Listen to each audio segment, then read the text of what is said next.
Glad to have you here. Hope you had a great weekend and you are ready for next weekend, big Christmas weekend. And in the meantime, if you will, if you'd like to follow along, we will be in the 22nd chapter of the book of Proverbs. We're going to look at one proverb today, just the way the topics divide, the way the proverbs divide. We will just be dealing with one, and it's kind of a unusual proverb. May not have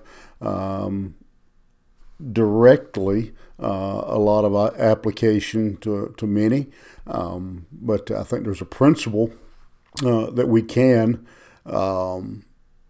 draw from it. The proverb says, "Remove not the ancient landmark which thy fathers have set." Just like today, and maybe even more in that day, honestly, was the importance of owning land. And the reason for that was the spiritual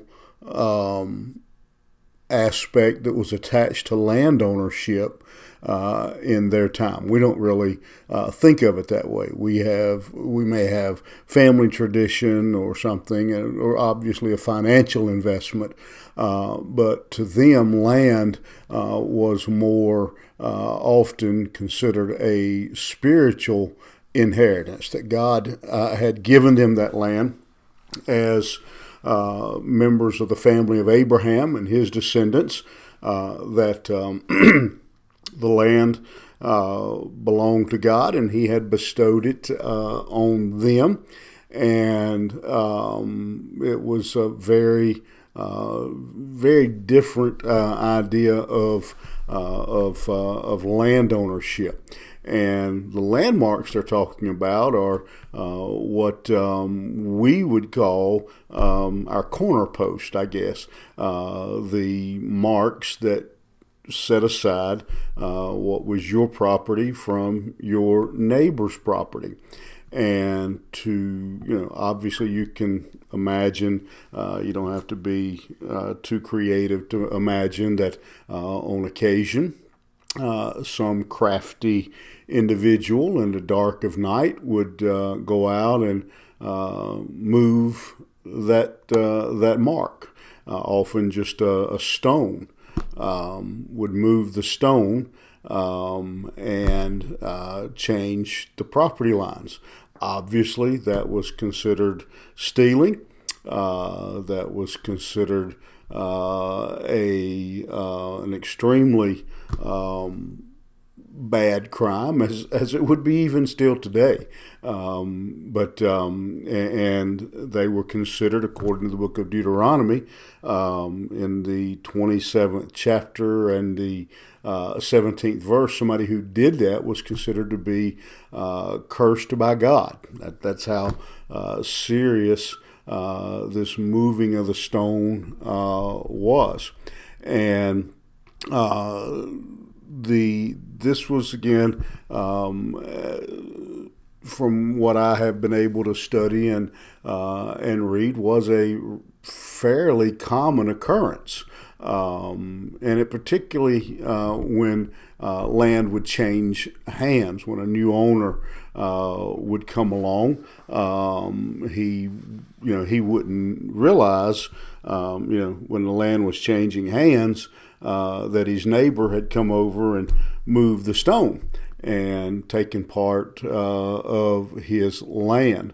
And obviously they didn't have surveyors like we do today who could come out and pinpoint exactly the location. So it was a hard thing to prove.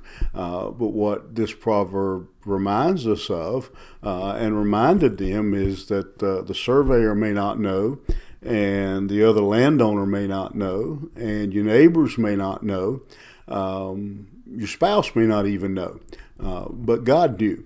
And again, taking this proverb in conjunction with other Old Testament passages regarding land ownership. Again, God was watching, and that God knew that they had moved that cornerstone, and that He would hold them responsible for what they did. Now, as I said earlier, this probably isn't very necessarily. I guess it could still happen in our day, but again, with GPS and modern surveyors, be a lot harder to get away with it. And you may get away with it for a while, but eventually the surveyor will come along and discover your crime. But the lesson, I think, for us is even greater, and that is that, as somebody has said, character, reputation is what people think of is what we are in public. Character is what we are in the dark. And we may not be guilty of moving cornerstones, but we need to remember that in all of our actions, in everything we do, that God is watching, even though no human being may see it, may not know about our actions, let's just call it sin, but God does. And whether that's moving a cornerstone or stealing a billfold or lying or going after another man's wife, whatever the crime, whatever the sin, we need to remember that God is always awake and alert and aware of our actions.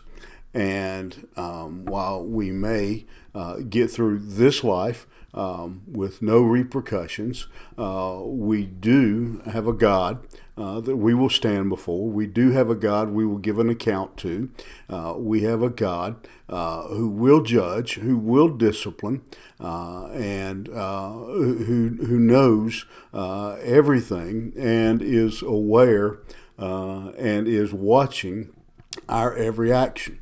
And so today, as you go through your day, as you make the choices and decisions you make, don't forget, just like moving that cornerstone, whatever actions and choices we make, God is always watching.